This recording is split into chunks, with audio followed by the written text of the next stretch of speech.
This video is sponsored by Real Vision.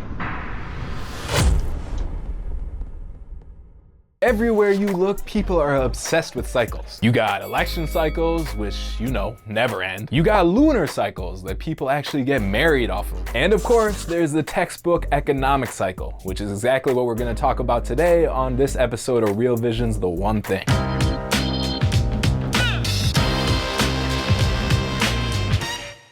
What's going on, investors? AK here. Now here at Real Vision, obviously we're obsessed with markets. So let's look at some cycles that you could bank on. Because the reality is, while most people focus on things like technicals, the real pros start with the cycle. John Taylor, who at one point managed $14 billion in his Forex fund, came on Real Vision recently to talk about cycles. I couldn't be more simple after doing this for so long, okay. Right? Well, simple I is look at a always good. cycle, it's, hey, that's a cycle. Okay. Right? It's got a low here and a low there and a high there or whatever. And if it's too weird, one of my rules is, keep it simple in a way. If it doesn't come out, don't try to make the play. Wait for the play to come to you. Taylor then went on to explain how he used cycles to confirm a great trade in the Swiss franc. Certain other things happened that basically made it so the Greeks were having an election or whatever, and they ended up electing somebody who was in the same spot. So I looked at this and said, oh my God, there's a lot of problems. The flows are really high. What are we going to do? And, Draghi was in a bad spot.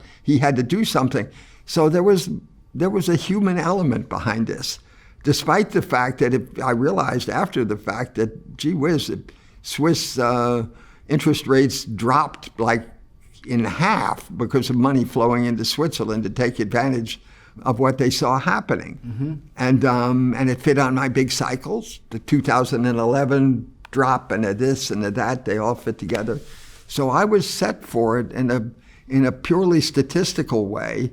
And then I listened to Draghi corner the Swiss and force them into, you're either out of this or you're going to get wiped out and you're going to own so many euros you're not going to know what to do with them. Keith McCullough, the CEO of Hedgeye, who we profiled last week, actually uses cycles to determine where the economy is in his 4-quadrant model. And actually, the 4-quadrant model is a cycle in itself. He looks at economic growth cycles combined with Fed policy to see where the opportunity is in various macro asset classes. And Raoul Pal, our founder, he obsesses over the business cycle. Here's what he had to say about it in this Real Vision Classic. The short-term cycle is really the crux of what we need to use for investments. One is the framework, our secular framework. Next is how we implement that framework and where we are within it. And that's why I use the business cycle. So the chart you can next see is an idealized business cycle. It kind of goes up and down. That's the boom-bust cycle we're so familiar with. And it would be perfectly measurable if it was like this, because then we know exactly when the trough comes, exactly when the boom arrives. However, it's not like that. It's variable. But it is still predictable because there's a range of outcomes that we know. We know there's a certain length to each business cycle. On average, we know what the longest one is, the shortest one is. So once we know that, we also know that, as I mentioned before, business cycles can trend, and you can see that. Once it's peaked out, it goes to a trough. That's boom to bust, recession. We know there's a certain period of time, we know there's a certain depth to that cycle. So that helps us forecast things. But let's have a look at the real world a bit. This chart is the business cycle versus recession indicators. The recession is grayed out on the chart.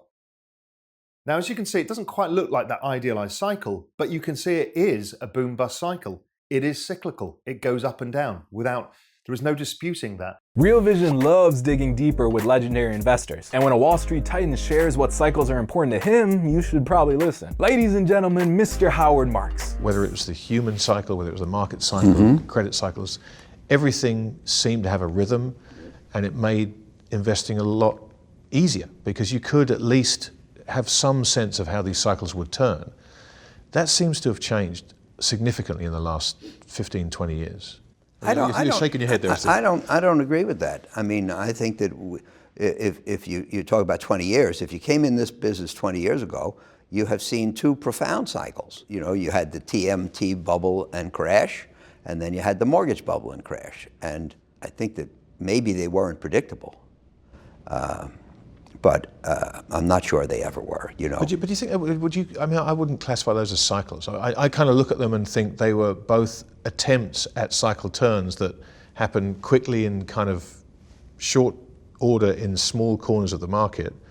and then got squashed quickly by Fed policy. Well, they were market cycles, bubble and crash. Yeah. They weren't economic cycles Okay. In the traditional sense. Marx talks about how master investors are able to distinguish cycles, whether they be economic or market related. But the economic cycle has been a bit trickier to identify because of all the central bank intervention over these last few decades. And that's part of why Howard Marks focuses on tried and true market cycles, which he could identify and then capitalize on in a big way. So as you can see, becoming an expert on cycles that dominate the market, business, and the economy is very important to investing. A lot of people talk about stock prices in a vacuum with no mention of the cycle at all. But if there's one thing we've seen with all these interviews is that the beginning point of any great trade starts with the question, where are we in the cycle? And just like the seasons, cycles come and go. And as Mr. Marks said later in his video, history never repeats itself, but it rhymes. So if you're interested in learning more about cycles and how to use them to profit in the market, then make sure you subscribe to Real Vision. I'll talk to you next week.